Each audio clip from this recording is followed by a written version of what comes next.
Okay, we're off of Main Street in Union in Pittston, and there is a sizable snow squall coming in, so hopefully we can get this video in before the snow squall sets in. But these coal hoppers, about 200 feet beyond them, about 1, 2, 3, 4, about the fifth one over and back, is the site of the twin shaft compartment shaft, that is, of the twin Shaft Colliery, which was the Newton Coal Company. And that collapsed horribly in 1896. It occurred up this road about 300 or 400 feet. And there was a squeeze. We're going to go over to a sign first and talk about what a squeeze is here. Just don't want to get over. This is an active rail yard till this day. This is former Lehigh Valley Coal Company. We're just going to go right up till here, which is public. And right over there, again, it's being obscured somewhat. They backfilled the shaft a few years back, and I think I talked to someone that witnessed it, and they said that it went down like 480 some feet, 485 feet, but they hit water about 40 feet down where the aquifer is, which makes sense because we're near the Susquehanna River level. So that leads us to the point of this video today, which is the sad one. The twin shaft disaster. On June 28, 1896, 58 men were killed in a massive cave-in of rock and coal here in the Newton Coal Company's twin shaft colliery. An investigation commission appointed by the governor reported on September 25. Although its safety recommendations would often be ignored, disaster was a factor that led to a stronger unionization of the region under John Mitchell after 1900. So what's terrible about this one is, in July of 1896, 2 days before, so what day was that? June 20, I misspoke. Apologize. So like June 26th, they had signs that a massive squeeze was going to happen. What a squeeze is when you're mining coal and you're pulling pillars, the roof supports are gone, and you put gobbing or timbering in its place. And what gobbing is when you remove coal from a section, you would mine coal, leave coal, mine coal, leave coal, and that's room and pillar mining. And then they would pull the pillars, and nothing is then holding up the roof. So what gobbing is you get waste rock, and in place of the coal you build walls of rock, and those become load bearing.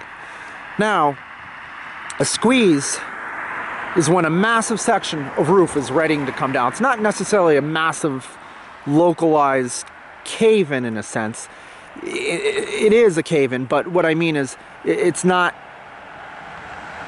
a cave-in that like just blocks a locality. It's just, it all goes at once. Like this one was 250 acres. Anywhere from 200 to 250 acres, or a little bit bigger. So it's not a traditional cave-in, it's just the whole mine goes at once. That's what I mean by it's not a normal cave-in. I mean, a whole section just goes in one fell woof. And that's exactly what happened. 2 days before the disaster, there was signs of a squeeze. And 4 men actually protested and and they left the mine. So they kept timbering it and timbering it and timbering it, hoping that it wouldn't collapse. And at like 3 o'clock in the morning, it went. It was so loud, it went in 3 sections. 400 some feet down. It was in the red ash vein of coal, which is one of the bigger veins. Down about a mile or two downstream from the river here is the Butler Colliery. And the Butler Colliery red ash vein is one of the videos I put out on YouTube. That was the red ash vein explosion of the Volt Colliery. So it's in the same vein. So at 450, 485 feet, collapsed up Union Street here by about 200 or 300, maybe 400 feet. Went in 3 waves. It was so loud on the surface, people thought there was explosions. They weren't explosions, it was just merely cave-in that went in 3 sections. There were subsequent cave-ins after it, smaller ones that blew out timbers and blew out remaining coal supports. But it was a frantic search for the men. Now, don't know what year this was put in. This is an older one. We're gonna walk up Union Street here. Continue to talk about the disaster. So they attempted to dig them out, but they couldn't because it was so tight. Because it was roof to floor collapse, which is the worst kind. Hence it was a big squeeze. So we're going up. Collapse that started here was 200 to 250 acres. But they were hitting methane. Methane is an explosive gas. They were drilling relief boreholes for communication and air, and they were sending lamps down there. And it was showing the presence of methane, so they figured the men were not going to make it. So they couldn't use explosives to dig them out. So what they did was they just used actual pickaxes, sledgehammers, just brute muscle strength, and they got 500 feet in a month only. That's still pretty big, you know, considering they were only swinging hammers. But in late July, they called it off. And right after the collapse, which was even worse for the men, they hit a spring of water.